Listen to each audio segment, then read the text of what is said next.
All right, well, hi guys. So this week I'm going to be talking about my gardens, and that includes my vegetable garden and also my flower gardens.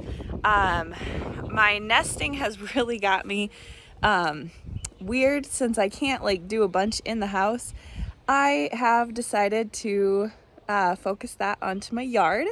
So I have not done a vegetable garden since we moved into this house 6 years ago. And so we're trying it again. So let me give you a tour of what all we're going to be growing. So of course, in that, I have mentioned previously that that is my strawberry bed. They are June bearing. So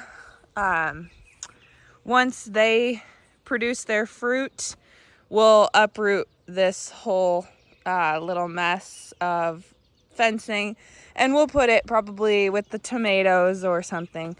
But so this bed, we've got Brussels sprouts on this side, and then I'm actually going to put my celery in probably later this afternoon because it's supposed to rain tomorrow, so we're going to get that in and have that get watered. And then our next one, we've got 4 tomato plants. We've got 2 hills that have watermelon, and then on opposite sides is basil. We'll see how everything grows. From the research that I've done, they should be companion plants and they should all grow nicely together. So we will see how that one goes for this summer. And then if we go over to this one, so I'm not quite done weeding this. I got a little tired yesterday and wanted to be done. But so where all the weeds are currently, I've got peppers still in the house, and so we'll put our peppers here, and then over here we're gonna have peas, and I'm gonna build a little trellis type thing for those peas to be able to vine and grow up. So then we come down here. If you can't tell, I've got 6 of these. So this is my corn. We're big corn fans in this house, so we've got a full bed of them. And then last but not least, we've got another bed that's got a couple mounds. I haven't planted these yet, but I've got my beets started. My husband requested beets, so we're gonna do some beets. And then in the mounds, once the beets start growing, we are gonna do zucchini.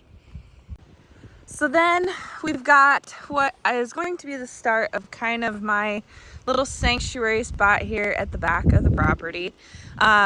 So my old strawberry patch I had to take out, and so I had to move all of these because they were in my old strawberry patch. I have just let my strawberry patch go for the last 6 years. Mom. And I have just let my strawberry patch go for the last 6 years. And so all of these wonderful daisy flowers have sprouted. And so we just got them transferred over here, and they are thriving, and it looks like they're actually about to bloom, which is exciting because sometimes when you transplant, you don't always get blooms. So, and the daisies are not going to be the only thing that's planted here. I've got to dig back probably, another probably to about here, all the way around. And then I have got packets of wildflower seeds that I have gotten for my baby shower with my daughter, my miscarriage with my son, and then my mom also bought a couple packs. So I am going to have that be planted as well for some wildflowers to grow in this as well. And then the ones that are perennials, I will spread out, and they will go other places in the yard next year and everything. And so it'll just be a slow process, but I want to make this beautiful and not just yard. I want it to be able to attract pollinators and do that wonderful work of providing wonderful things for our butterflies, bees, wasps, moths, you name it. So yeah. But I also had this salvia that was kind of tucked in the back corner. This white yarrow, we had that kind of tucked in the back corner too. And then since we're working on the front, of course, we don't want to have any good flowers that are up there. And so I've got this yellow yarrow that was upstairs. We've got this yellow yarrow that was up front. And so we've got that.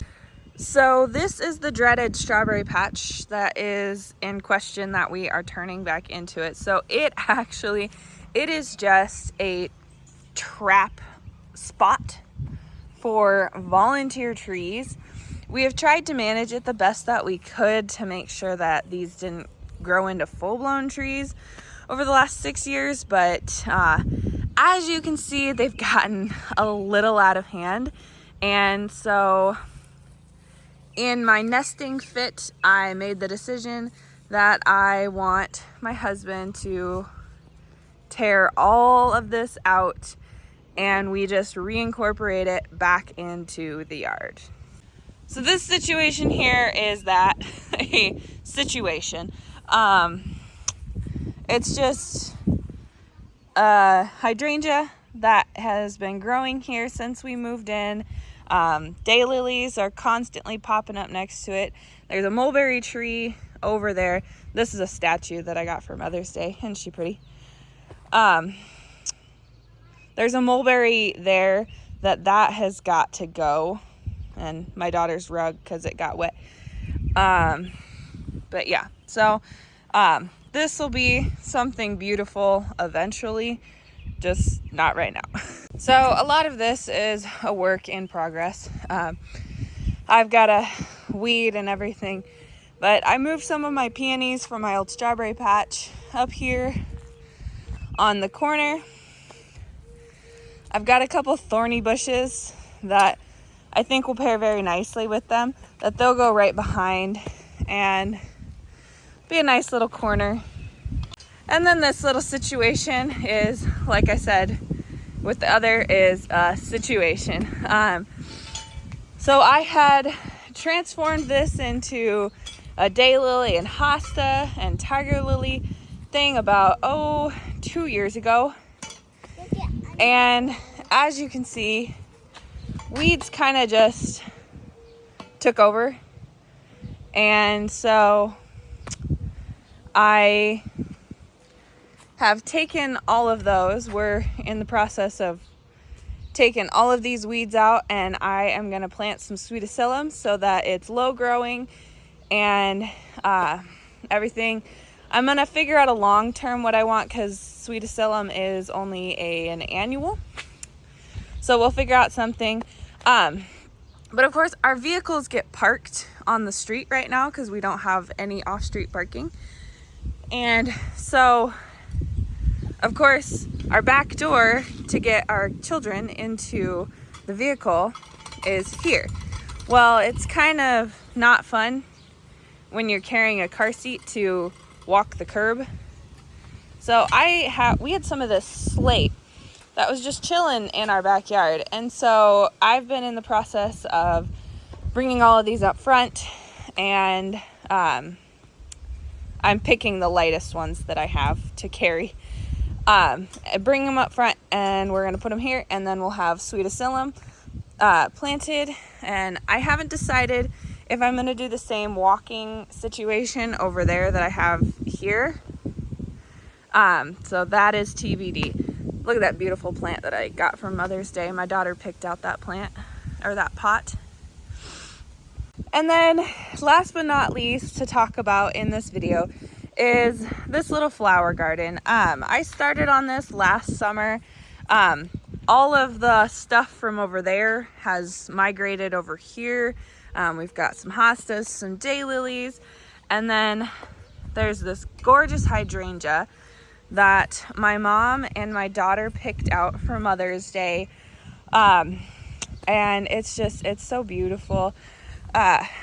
We've had this wheelbarrow came with the house, and I've been trying to figure out what I wanted to do with it for so many years.